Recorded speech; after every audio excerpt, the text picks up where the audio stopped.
महानगरपालिका अंतर्गत शहरात कचरा संकलन करणाऱ्या कंपनीच्या कामगारांना किमान वेतन लागू झाल्यानंतर ईएसआयची सुविधा मिळत नसल्याने कामगार नेते राजूभाऊ मिसाळ यांच्या मागणीला यश आलं असून सदर कामगारांना कंपनीकडून ईएसआयची सुविधा उपलब्ध करून देण्यात येणार असल्याचं कामगारांमध्ये उत्साहाचं वातावरण निर्माण झालं आहे। मौलाना अबुल कलाम आझाद संशोधन केंद्र येथे शहरात मनपाचे स्वच्छता काम करणारी अर्बन हँडलिंग वेस्ट ललपी या कंपनीकडून कामगारांना किमान वेतनप्रमाणे पगार देण्यात आल्याने कचरा संकलनाचं काम करत असलेल्या कामगारांनी किमान वेतन मिळवून देण्यास मदत करणाऱ्या संपूर्ण पत्रकार मनपा घनकचरा व्यवस्थापन व विभाग प्रमुख नंदकिशोर भोंबे अर्बन कंपनीचे मुख्य प्रतिनिधी अनवर सत्तार यांचा सत्कार कार्यक्रम मोठ्या उत्साहात केलाय। पण या कामगारांना पगार वाढ तर झाली होती, पण अत्यंत महत्त्वाचं म्हणजे ईएसआयची सुविधा मिळत नव्हती। किमान वेतन हे 21,000 रुपये पेक्षा पुढच्या कामगारांना राहणार नाही असं शासनाचा नियम होता। त्यामुळे पगारवाढ होऊन सुद्धा कामगारांना आरोग्य सुविधा मिळणार नव्हती। कामगारांना किंवा कामगारांच्या परिवारातील सदस्यांना दवाखान्याची अडचण आली असती तर त्याला स्वखर्चाने करणं होतं, पण संघटनेचे अध्यक्ष राजूभाऊ मिसाळ यांनी हा मुद्दा मनपा अधिकारी आणि कंपनी मालक यांच्याकडे मांडला। त्यांनी जागेवरच आम्ही आरोग्य सुविधा उपलब्ध करून देणार असल्याचं सांगितलं।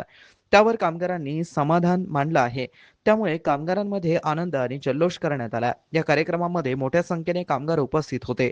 कार्यक्रमस्थळी कंपनी प्रतिनिधी अनवर सत्तार, एमसीएन न्यूजचे रिपोर्टर काझी मोइनुद्दीन, औरंगाबाद टाइम्सचे पत्रकार सलीम अली, एएनआयचे रिपोर्टर अब्दुल हदी, एडीएनचे पत्रकार राजू म्हस्के, शब्दमठचे रिपोर्टर अजमत पठाण, आवाज इंडियाचे रिपोर्टर राजेंद्र ठोंबरे आणि अखिल महाराष्ट्र कामगार संघटनेचे अध्यक्ष सलीम शहा आणि नंतर कामगारांना विविध योजना राबवण्यात येणार हे सांगण्यासाठी मनपा उपायुक्त नंदकिशोर भोंबे यांनी धावती भेट देऊन कामगारांना सांगितलं। सर्व आनंदित आहे का? सर्वात आपला 7 वर्षापासून सर्वात आपला मोठा विषय होता किमान वेतन पगार, आहे का नाही? एकच विषय होता किमान वेतन पगार, किमान वेतन पगार। मला पण वाटत होता, सर्वांना पण वाटत होता की आपण जेवढा अस्वच्छतेचं काम करत आहे त्यासाठी यांना किमान वेतन पगार भेटलाच पाहिजे। पण काही त्रुटी होती, काही अडचण होती, ते झाला नाही।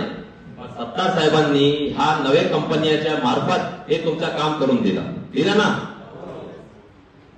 आणि ह्यात एक मोठा प्रश्न राजूने सांगितला की यामध्ये ईएसआयसी नाही, कारण त्यांना माहित नव्हता, कारण ते नच होता, ते शक्यच नव्हता। एक 8-10 दिवसापूर्वी सत्तार साहेबांनी काय केला त्यांनाच माहित आहे, ते सोडून द्या, आपला काम झाला हे आपल्याला इम्पॉर्टन्स आहे। आणि मला प्रत्येकांना आता सर्वच आपल्याकडे जवळपास जुनेच माणसं आहे, 1200 कर्मचारी, त्यांनी पण नवीन लोक आपल्याकडे आता जुळलेले आहेत, 800 ते 900 लोक, त्यांना पण समजून सांगायचा ईएसआयचे काय फायदे आहे, याचा फॉर्म कसा भरायचा, त्याच्या डॉक्टरला कुठे भेटायचा, त्याचे मेडिसिन कुठे भेटतात, आपल्याला सगळ्यांना माहित आहे ना। पुराण्या लोकांना, जुन्या लोकांना माहित आहे ना। नवीन लोकांना पण तुम्ही मदत करा, ते कसं असतं, आपण एक 8-10 दिवसात ते तुमचे कार्ड असतात ईएसआयचे, ते पण वाटप करू कंपनी पैसे, ठीक आहे।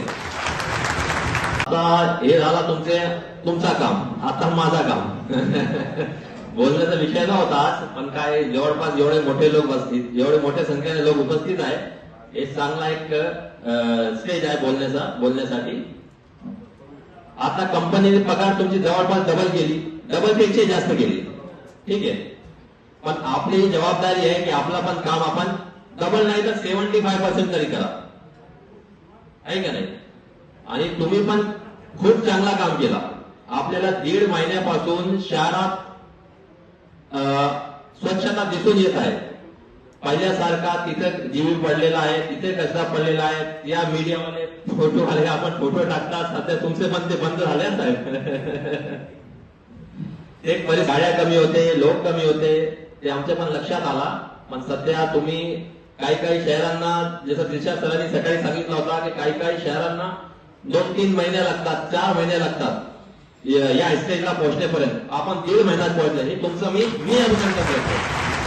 अपनी खुद की जान जोखिम में डालकर आप शहरियात को सेहतमंद रखने की कोशिश करते हैं, ये एक बहुत बड़ा काम है और आपका हर जगह जो है तो हौसला बढ़ाया जाना चाहिए। लेकिन उम्र होता यह है, यह देखा ही जाता है कि आप लोगों का कहीं ना कहीं इस्तेसाल हुआ करता था और कभी जो है तो आप लोगों की तनख्वाहें 3-3, 4-4 महीने रोक दी जाती थी। कभी जो है तो आप लोगों के जो गवर्नमेंट की तरफ से जो तनख्वाहें फिक्स की गई थी, जिसे किमान वेतन कहा जाता है, उसके मुताबिक आपको तनख्वाहें अदा नहीं की जाती। तो हमारे राजू मिसाल और दीगर जो लोग आप लोगों के लिए हमेशा आवाज उठाते थे, वो लोग आप लोगों को साथ में लेकर कंपनी तक, कंपनी के जिम्मेदारान तक और म्युनिसिपल के आला अफसरान तक पहुंचते थे। लेकिन आपकी ये जो आवाज है उसको आला हुक्काम तक पहुंचाना ये मीडिया की जिम्मेदारी होती है। असं कोणी आता तयार झालंच नव्हतं। त्या हिशोबाने आपल्या जी आज जी नवीन कंपनी आलेली होती ती तुमच्यासाठी 10 वर्षासाठी आलेली Urban Handling Waste Manager LLP या कंपनीने 8 महिन्या पहिले म्हणजे मागच्या सप्टेंबरमध्ये असंच आमचं बोलणं चालू होतं आणि भोमे साहेबांनी त्यावेळेस मला सांगितलं की बाबा राजू भाऊ आपण कर्मचाऱ्यांना किमान वेतनीच पगार देणार आहे, तुमच्याजवळ काही GR वगैरे असेल ते द्या। तर त्या कंपनीचा 70 खूप मोठा वाटा। 70 थोडा रात्री 10:30 वाजता मला फोन केला व इम्रान भाईला माझ्याकडे पाठवलं आणि माझ्याजवळून तो किमान वेतनचा जो DA आणि जो किमान वेतनचा तो घेतला। मला विचारलं की बाबा पगार किती राहील ड्रायव्हरला आणि लेबरला। मी त्यांना एकच शब्द बोललो की बाबा आता हा जे तुम्ही ज्या पद्धतीने ज्या दिवशी देणार आहे त्या दिवशी हा 24,000 रुपये पगार ड्रायव्हरचा आहे आणि 21,000 हा लेबरचा आहे।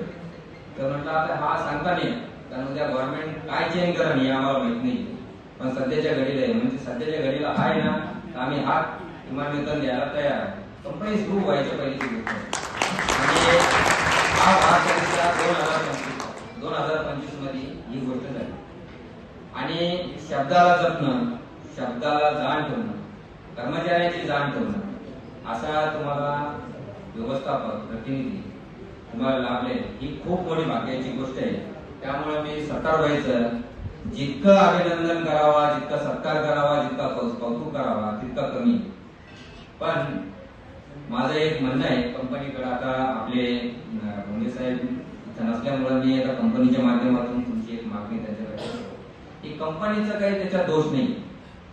मित्रांनो तुम्हाला पगार हा वाढवून दिला हा खूप खुशीचा भाग आहे, हा जो भाग आला हा खूप मोठा खुशीचा भाग आलेला आहे। पण त्यासोबत तुम्हाला एक दुःख आलेलं आहे। मी यापूर्वीच तुम्हाला बोलतो की तुम्हाला आता यापुढे SIC ची फॅसिलिटी राहणार नाही, हे सगळ्यात मोठं दुःख आहे आपल्या जीवनात। मित्रांनो, ही बातमी तुम्हाला कशी वाटली आमच्या कमेंट बॉक्समध्ये प्रतिक्रियेच्या स्वरूपात नोंदवायला विसरू नका। अशाच बातम्या बघण्यासाठी आणि अपडेट राहण्यासाठी आमच्या YouTube चॅनलला सबस्क्राईब करायला विसरू नका। धन्यवाद।